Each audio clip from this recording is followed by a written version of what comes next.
नमस्कार मित्रों। मेरा नाम श्रेय शुक्ला है, कानपुर से। और जो लोग पहले से जुड़े हैं उन्हें तो बाकी सारी बातें पता ही हैं। फिर भी जिन लोगों को यही वीडियो पहला वीडियो दिख रहा है उनके लिए बता दूं कि ये यूट्यूब चैनल मेरी कविताओं का चैनल है। इसमें जो कविताएं हम लिखते हैं या समय-समय पर बचपन से जो कविताएँ लिख रहे हैं। ये चैनल शुरू करने के पीछे उद्देश्य हमारा ये था कि मेरी कविताएँ लोगों तक पहुँचें। और ऐसा नहीं है कि अ कुछ बड़ी ख्याति की आकांक्षा है या कुछ बड़ी प्रसिद्धि की इच्छा है। ऐसा-सा है कि देखिए, अ, कविता लिखना कोई मेरा अ प्रोफ़ेशन नहीं है, कोई मेरी आजीविका नहीं है, पर वो कवि के अंदर की आत्मा होती है कि उसे श्रोता चाहिए होते हैं। उसे उसकी कविताओं को समझने वाले या कम से कम सुनने वाले चाहिए होते हैं। तो हाँ, जब जीवन ने समय दिया तो वो जो कवि की आत्मा है वो कुलबुलाई। और हमें लगा कि ये कविता लिखने का जो शौक है या अपनी भावनाओं की अभिव्यक्ति करने का जो ये वाला तरीका है, ये कहीं ऐसा ना हो कि अ, अनजाना रह जाए, लोगों तक पहुँचे ना। वैसे जो लोग ये चैनल शुरू करने से पहले जितने लोग हमें जानते हैं या जानते थे, उनके सामने कभी इस रूप का प्रदर्शन हुआ नहीं। कभी अ, उनके सामने कुछ एक लोग बहुत पहले बचपन में शायद अम, स्कूल में 1-2 कविताएँ कभी लिखी, कभी कहीं तो हाँ, जो स्कूल के मित्र हैं उन्हें पता होगा। उन्हें भी शायद याद हो ना हो, पता नहीं। आह, तो ऐसा था कि जो जानने वाले हैं या जो जानने वाले नहीं भी हैं, उन तक ये बात, ये मेरे व्यक्तित्व का ये एक हिस्सा, ये भी उनके सामने प्रदर्शित हो, ये आकांक्षा थी। और फिर जो लोग नहीं जानते हैं या जो लोग हमें बिल्कुल ही नहीं जानते हैं, उन तक भी पहुँच जाए तो फिर बात ही क्या है। इसलिए यूट्यूब का माध्यम चुना। अ, और जो तरीका है, मतलब जो उद्देश्य है इस चैनल का, वो कुछ ऐसा है, मतलब इतना स्वार्थपरता सही नहीं लगी कि बस मेरी बात तुम सुन लो और बस इतना ही चाहिए, ऐसा नहीं है। तो जो उद्देश्य है इस चैनल का वो ये है कि आप को अगर किसी से अपनी बात कहनी है एक थोड़े प्रभावशाली तरीके से, थोड़े अ, एक संपन्न तरीके से, अगर आपको अपनी बात कहनी है किसी से और आपको लगता है कि मेरे माध्यम से या मेरे शब्दों के माध्यम से या एक काव्यात्मक तरीके से वो बात अगर कही जाएगी तो उसका प्रभाव कुछ अच्छा पड़ेगा या कुछ ज़्यादा पड़ेगा, तो आप अपनी कहानी हमें भेज सकते हैं या आप हमसे बात कर सकते हैं। मेरा कॉलिंग नंबर और व्हाट्सएप नंबर दोनों एक ही हैं, 9335965008। और आप अपनी कहानी बता सकते हैं, हम इस कहानी पर एक कविता लिखेंगे या ऐसे ही चर्चा कर सकते हैं हम किसी भी विषय पर। और आप चाहेंगे तो आपका और जिनसे आपको अपनी बात कहनी है उनका नाम वीडियो में लिया जाएगा, चाहेंगे तो नहीं लिया जाएगा, that completely depends on your wish. और उसको आप चाहेंगे तो उस पर एक चर्चा की जा सकती है, बातचीत की जा सकती है या उस पर एक वीडियो बनाया जा सकता है कविता का, और वो वीडियो हम अपलोड कर देंगे यूट्यूब पर। आप वो वीडियो उनके साथ शेयर कर सकते हैं जिनसे आपको अपनी बात कहनी है। आज का विषय जो है, मतलब इस कविता का सार जो है वो ये है कि अ, कवि या प्रेमी, या हम, अच्छा हाँ, ये बात शायद हम बताना भूल गए कि मेरी कविताएं जो हैं वो प्रेम पर, प्रेम से जुड़ी अलग अलग भावनाओं पर, सकारात्मक या नकारात्मक या असंतुष्ट या प्रसन्न या अ,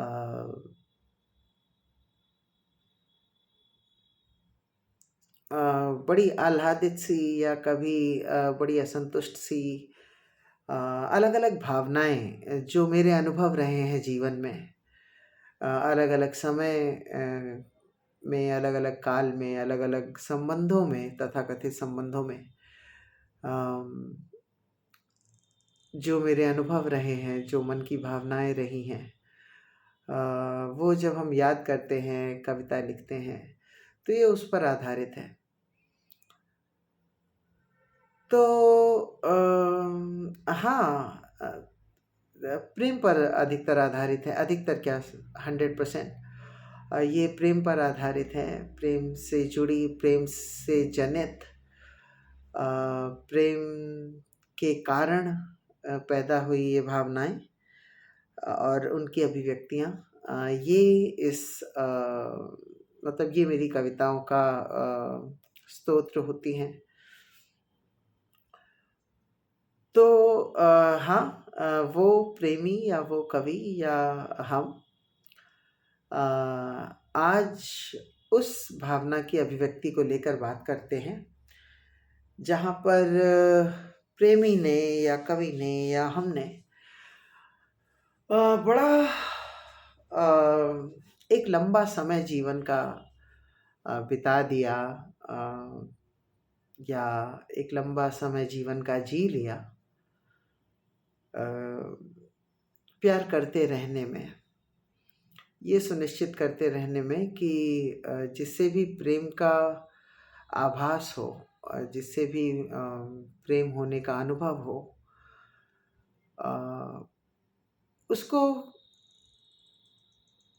कोई कसर ना छूटे, एकदम जी जान से प्यार कर लें, वो सब कुछ करें जो जब कोई, जो हम चाहते हैं कि जब कोई हमें प्यार करे तो वो कैसे हमें, कैसे अपने प्रेम को हमसे अभिव्यक्त करे, कैसे हमें, वो कहते हैं ना, to make someone feel very special, to make someone feel very loved, and just to make that person feel that you are just devoted to him or her, to make that person feel that you are just dedicated, your life, all your actions and all your thoughts and imaginations are just dedicated to that person.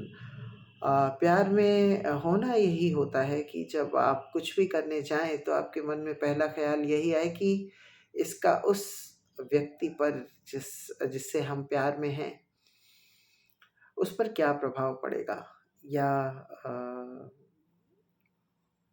वो इस पर कैसे प्रतिक्रिया देगा। तो जितनी बार भी, थोड़ा शर्मिंदगी भरा है ये कहना, लेकिन सच तो यही है, जितनी बार भी हम प्रेम में पड़े, हम अपनी बात कर रहे हैं, उतनी बार हमने वो पूरा प्रयास किया, उस गहराई तक जाकर देखा, उस गहराई तक खुद को ले जाकर ये सुनिश्चित किया कि जैसा हमें चाहिए हम वैसा दें। तो लेकिन वो हुआ नहीं। सच तो है ही। तो वो हुआ नहीं। तो तमाम सारे जो भाव आते हैं मन में, उन सब भावों के बीच में कहीं खीज से भरा बड़ा, मतलब वही रहता है ना कि जब अपेक्षा अपने चरम को छू लेती है तो वो अवसाद बनने लगती है, कुंठा बनने लगती है। तो वही अब to be honest, look this YouTube channel, this is kind of a pressure wall for me. क्योंकि अगर ये भावनाएं मन में ही कहीं घूमती टहलती रहेंगी, और ये मेरे ऊपर नहीं, ये सभी के ऊपर लागू होता है, कि कोई भावना जो अपने उपसंहार तक नहीं पहुंची, जो जिसको माध्यम नहीं मिला अपने लक्ष्य तक पहुंचने का, या जिसको लक्ष्य ही नहीं मिला, अ, वो आपकी कुंठा का कारण बन सकती है अगर वो अभिव्यक्त नहीं होती। तो बात करें उसकी कि ये कविता का भाव क्या है, तो इस कविता का भाव यही है कि जब वो अपेक्षा जो है प्रेम पाने की, और बार बार, हर बार खुद को कहीं नीचे से उठाकर फिर खड़ा करके किसी को प्यार देने के काबिल बनाकर उसको वो सारा प्यार देना जो हम खुद चाहते हैं, ये बड़ा संघर्ष सा रहा मेरे लिए। ये बड़ा कठिन रहा। ऐसा नहीं कहेंगे कि अरे हमें तो आदत है या ऐसा कुछ, पर हाँ, ये कठिन रहा। और इतनी कठिनाई के बाद भी अ, फिर वही होता है ना कि when you do not get to get what you deserve, at least I think that I do deserve, तब वो खींच सी हो जाती है। और फिर ये ऐसी कविता बनती है। तो इस कविता में कवि या प्रेमी या हम कहना चाहते हैं कि बहुत हुआ, हमने दीवानों की तरह प्यार किया, जो आया उसको दीवानों की तरह प्यार किया, और अब बस हमें कोई दीवाना चाहिए मेरा, जो मेरे लिए कोई वैसी दीवानगी दिखाए। अब हमें कुछ वैसा चाहिए। ये है सार इस कविता का। और यही है कि चूँकि ये भाव हैं, ये आते जाते हैं। ऐसा भी नहीं है कि ये मेरी आखिरी कविता है प्रेम पर और इसके बाद तो वैसी ही कविताएँ होती रहेंगी। ये out of so many emotions and so many experiences, so many feelings those come out of again so many experiences, this is one of those feelings कि ये विचार भी आता है। शुरू करते हैं। जैसे मनाल है पगलाया शशि के दर्शन को जीवन भर, जैसे उसको पाने की आतुरता है उसमें जीव प्रखर, वैसी आतुरता और लोलुपता अनुभव की है जीवन में। अब शशि बनकर रहना है, कदाचित पा जाऊं उस धाम को। बन मीरा ढूंढा मोहन को, राधा बन ढूंढा श्याम को। जीवन भर ढूंढ लिया अब बस, कोई ढूंढे मुझ अभिराम को। कैसे मयूर ताका करता है राह मेघ की ज्येष्ठ में, कैसी वो प्रकट अधीर भावना है उस पक्षी श्रेष्ठ में। वैसा वो भाव रहा है जीवन भर का मेरा भाग्य, मगर अब जलधर बनने का विचार भाया है मुझ निष्काम को। बन मीरा ढूंढा मोहन को, राधा बन ढूंढा श्याम को। जीवन भर ढूंढ लिया अब बस, कोई ढूंढे मुझ अभिराम को। जैसे त्रिषित को सुधा से लगते हैं शीतल जल के कण, पर प्राप्य ना हो तो कैसे लगता है ये सारा भाग्य कृपण। तृष्णा का अनुभव बहुत किया, बस बहुत हुआ प्यासा होना। अब किसी त्रिषित का बनूं सरोवर, सिद्ध ये मेरे काम को। बन मीरा ढूंढा मोहन को, राधा बन ढूंढा श्याम को। जीवन भर ढूंढ लिया अब बस, कोई ढूंढे मुझ अभिराम को। जो मिलिंद की जीवन गाथा अल्प भले ही मुखर रहे, पुष्प मधु की चिर अनवरत पूजा में वो बस प्रखर रहे। वैसे सुगंध और मधु के लोलुप होकर देखा बहुत हुआ। अब प्रभु बनाओ मुझे कुसुम और पुहुप करो मेरे नाम को। बन मीरा ढूंढा मोहन को, राधा बन ढूंढा श्याम को। जीवन भर ढूंढ लिया अब बस, कोई ढूंढे मुझ अभिराम को। कैसे कस्तूरी की मादक मादक वो गंध करे है छल मृग से। है वर्ण बदलने में प्रीति ज्यों प्रतिस्पर्धी जैसे नृग से। बस नहीं रहूंगा कृष्ण सार अब नहीं चाहिए कस्तूरी। मैं स्वयं बनूंगा कस्तूरी मृग तरसेगा विश्राम को। बन मीरा ढूंढा मोहन को राधा बन ढूंढा श्याम को। जीवन भर ढूंढ लिया अब बस कोई ढूंढे मुझ अभिराम को। देखो सुवंचला दिनकर को कैसे मुड़ मुड़ कर तकता है। उसके जीवन का अर्थ यही है कहो कोई कर सकता है। मैं बहुत हो लिया सूर्यमुखी मेरा सूर्य प्राप्य न हुआ कभी। बन भानु मुझे भी वरद कराओ सूर्यमुखी के प्रणाम को। बन मीरा ढूंढा मोहन को राधा बन ढूंढा श्याम को। जीवन भर ढूंढ लिया अब बस कोई ढूंढे मुझ अभिराम को। ये एक आशा है, अतिशयोक्ति भी है कि जब प्रेम दे रहे थे, जब दे रहे हैं, तब उसका प्रतिफल नहीं मिल रहा। तो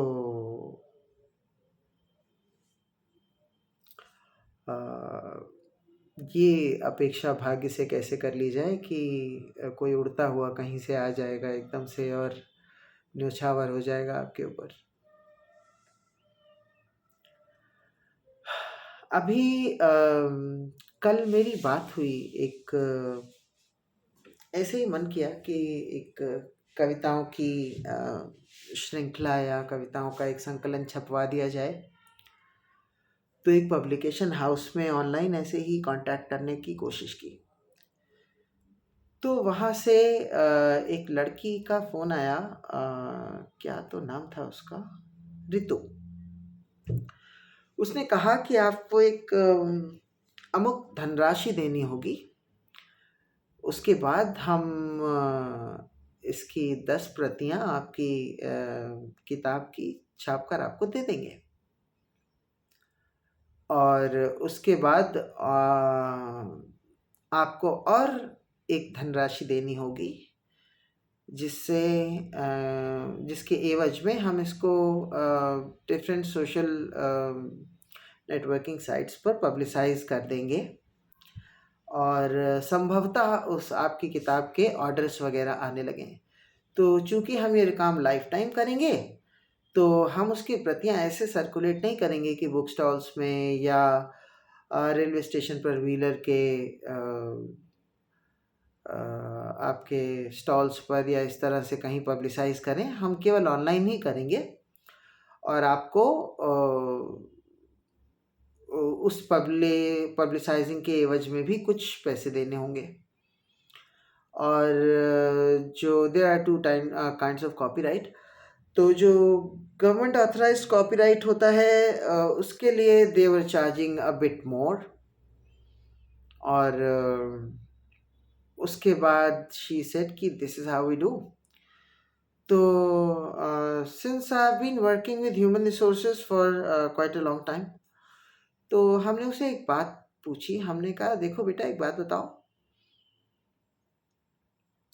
when it comes to a professional alliance or an employee-employer alliance or be it any kind of a professional collaboration, uh, the flow of remuneration has to be one way. मतलब अगर हम आपसे सेवाएं ले रहे हैं तो हम बदले में आपको धन देंगे, या अगर हम आपको सेवाएं दे रहे हैं तो हम बदले में आपसे धन लेंगे। ऐसा नहीं हो सकता, या अगर ऐसा हो रहा है तो this is truly non scientific and non applicable, not practical कि हम पहले आपको पैसे दें, उसके बाद आप हमारी बुक छापें और बेचें और फिर उसकी रॉयल्टी के रूप में आप हमें पैसे वापस दें। हमने कहा ये तो मतलब नहीं हो सकता, कैसे होता है ये? कहती है कि आजकल ऐसे ही होता है। हमने कहा ये गलत आजकल है। खैर, तो फिर क्या हुआ कि शी टोल्ड मी कि ये सारी चीज़ें हैं, ऐसे सर्विसेज हैं, and I am sending you the quotation on WhatsApp, have a look at it and let me know. अब शालीनता की मर्यादा में रहते हुए हम क्या ही कह सकते थे, हमने कहा ठीक है। तो the quotation came and I didn't notice it much. फिर हमने सोचा कि क्या प्यार में भी ऐसा ही होता है? तो देखिए, जो भी कवि किसी विषय पर लिखता है, वो अपने विषय को बड़ा महत्वपूर्ण, और जैसे जो भी टीचर जिस सब्जेक्ट को पढ़ाता है, वो अपने सब्जेक्ट को सबसे इम्पोर्टेंट बताता है। वैसे ही जो कवि जिस विषय पर लिखता है, वो उस विषय को या उस भावना को सबसे ज़्यादा प्रमुख या सबसे ज़्यादा महत्वपूर्ण या सबसे ज़्यादा आकांक्षित, सबसे ज़्यादा अ, विस्तृत बताता है। तो हाँ, हम भी क्यों पीछे रहें। प्रेम की जहाँ तक बात है, प्रेम में ये वाला जो होता है ना कि ये जो फ्लो होता है, ये वन साइडेड होता है, ये प्रेम में ये बात लागू नहीं होती। प्रेम में ये फ्लो दो तरफा होता है। आप इन्वेस्ट करेंगे और वह होना चाहिए। अम, मतलब आदर्श प्रेम में तो ये होता ही है। हम कह सकते हैं होना चाहिए, क्योंकि हुआ नहीं। तो होना चाहिए था एक सही शब्द है, व्याकरण के दृष्टिकोण से देखें तो। तो हाँ, ये होना चाहिए था कि हम जब प्रेम दें तो वो हमें वापस भी मिले। Unlike any professional or monetary alliance between two organizations or between an individual and an organization, जिसमें आप या तो पैसा देते हैं किसी को या उससे लेते हैं। प्रेम में क्या है कि आप केवल देते या केवल लेते नहीं हैं, और it has to be a to and fro thing, love from and loved from, दोनों चीज़ें होनी चाहिए। मेरे साथ ऐसा नहीं हुआ, लेकिन ठीक है, आदर्श तो वही है। तो ये वैसा सा है। अब जब आप प्यार देने को तैयार हैं और तब आपको नहीं मिल रहा, तो बेशक ये अतिशयोक्ति है कि आप ये इंतज़ार करें कि कोई आ जाएगा एकदम से कहीं चमत्कारी रूप से और आपको वो प्यार देगा जो आप हमेशा से चाहते हैं। ऐसा नहीं होता। जैसा कि पिछले वीडियो में हम लोगों ने कहा था, ऐसा होता है कि एक व्यक्ति प्यार की शुरुआत करता है अभिव्यक्त करके, और सामने वाला उसका जवाब देता है। और फिर जैसे-जैसे वो पहला व्यक्ति अपने प्यार का प्राकट्य जो है,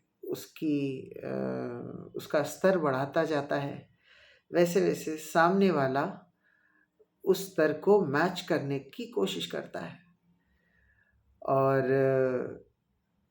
वो मैच नहीं कर पाता कई बार, या मैच कर भी ले तो वो कभी भी ये दावा नहीं कर सकता कि अब मैं तुम्हें उससे ज़्यादा प्यार करने लगा हूँ या लगी हूँ, जितना तुम मुझसे करते हो या करती हो। मेरे साथ इसमें भी एक एक्सेप्शन हुआ, एक अपवाद रहा कि पिछले वीडियो में भी हमने बताया था कि 2 संबंध हमारे ऐसे रहे जिसमें अ, हमने प्रणय अनुरोध नहीं किया था, वो सामने से हुआ था।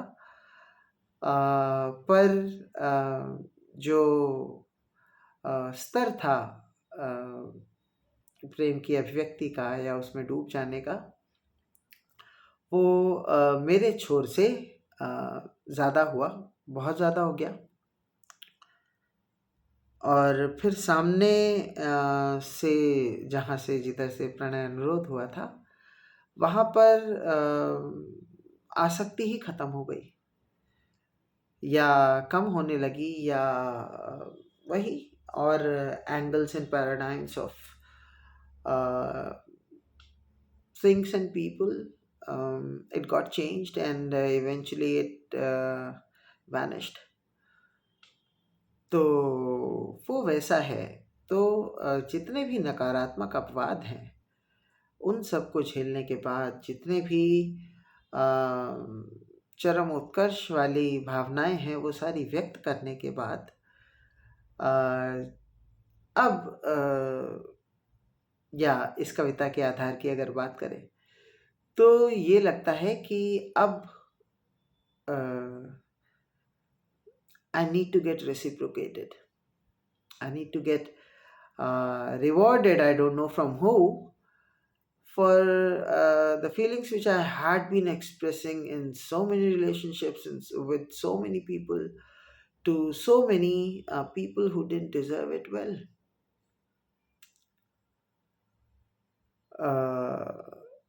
तो अब उन सब का बदला हमें किसी और से चाहिए। नहीं, ये बड़ी बेमानी सी बात है। लेकिन फिर वही है कि चीज़ें कितनी मुश्किल हो जाती हैं।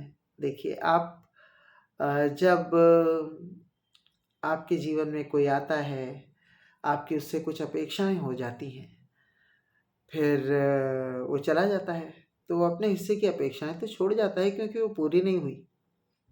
फिर कोई और आता है,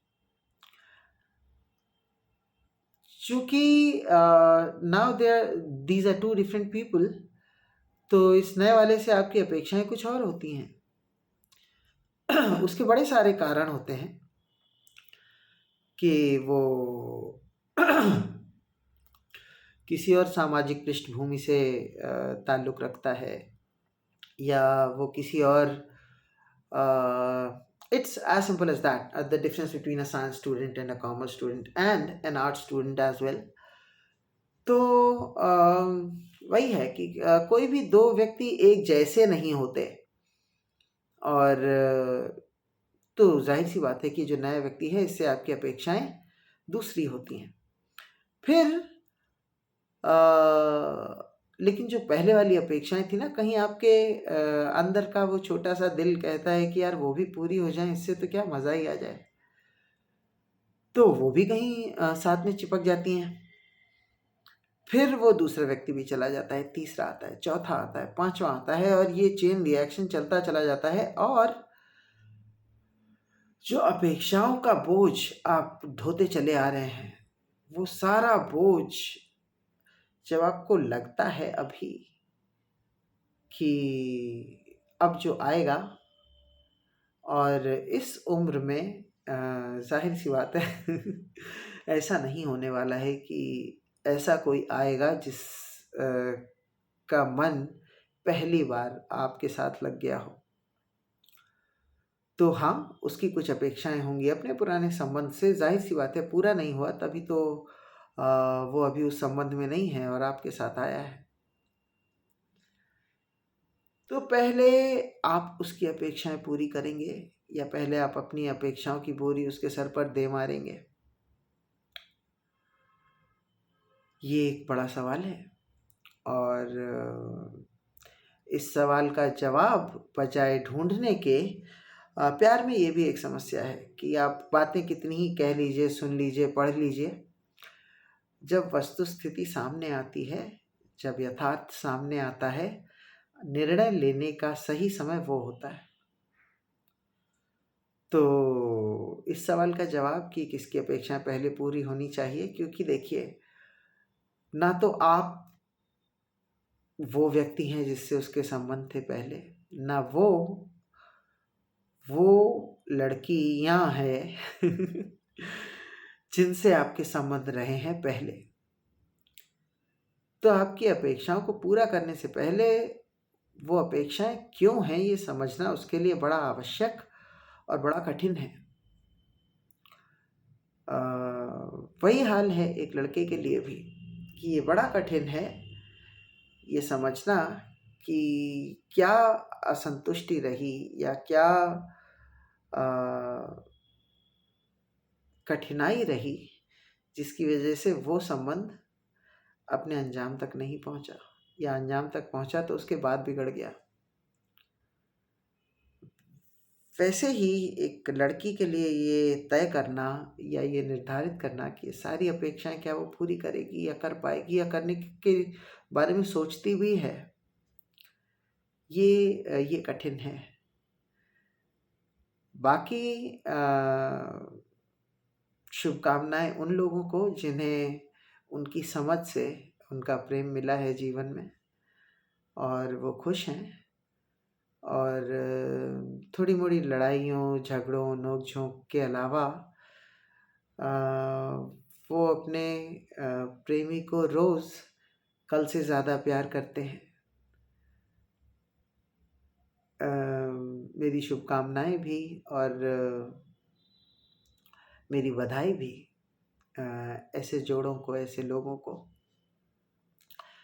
बाकी मुद्दे की बात वही है, अगर आपके मन में कोई भावना है, कोई बात है, किसी से आपको कहनी है और वो आप एक प्रभावशाली तरीके से कहना चाहते हैं, कुछ काव्यात्मक लहज़े में कहना चाहते हैं और आपको लगता है कि हम वो कर पाएँगे आपके लिए, तो मेरा नंबर है 9335965008।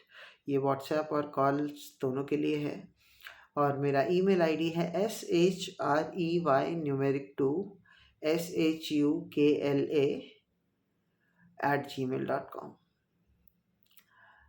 आप इस पर अपनी कहानी कह सकते हैं, हमें कॉल कर सकते हैं, हम फ्री होंगे तो ज़रूर उठाएँगे, नहीं उठा पाए तो कॉल बैक करेंगे जितनी जल्दी संभव होगा।